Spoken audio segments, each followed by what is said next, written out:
Hello, in this video segment, what I'd like to do is do a deeper dive into one of the important aspects of our leadership framework. And this is the top portion, which is the bluer portion, and it represents what we call the reflective learning culture. And again, leaders at all levels, whether they be teachers in a classroom, principals in a school, superintendents in a district, have to pay attention to the importance of culture. It creates the weather for the learners. And we have broken down this important domain into three areas that you see listed here in the diagram. At the top, and the most important aspect, you'll see growth mindset. I'll explain that in a few minutes. To the right, you'll see feedback and dialogue, and to the left, you'll see trust and listening. Each of those domains contribute significantly to the health of the culture. So growth mindset, a lot of this comes from the work of Dr. Carol Dweck, and the essence of this is that there is a belief on the leader's part that the learners have the capacity to go beyond their current limitations and actually add potential to their abilities. So they're not limited by the abilities that they come to us with, but in fact, potential can be created.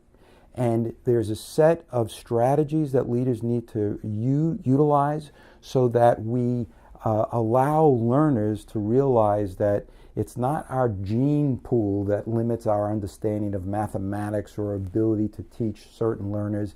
It's the fact that we need to expand our strategies so that our knowledge can expand when we use different strategies. This is a very important concept that needs to be understood and utilized by both teachers and leaders like principals and superintendents.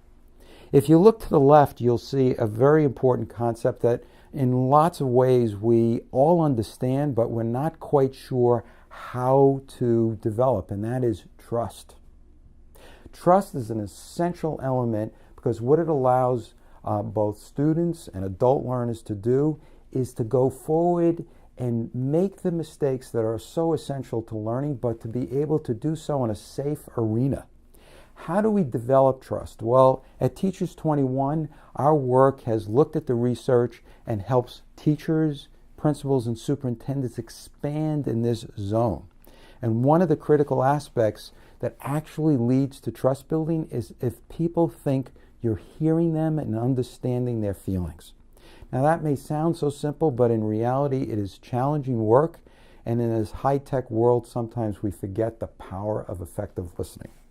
And to the right, we also have to spend time on how we deliver feedback. It's not just what we observe, it's how we communicate what we observe so that it's not just the observer telling the learner what's wrong and how they need to change, but there is a dialogue. It's a two-way communication so that the learning is constructed together by the student and the teacher, by the principal and the teacher, or by the superintendent and the principal.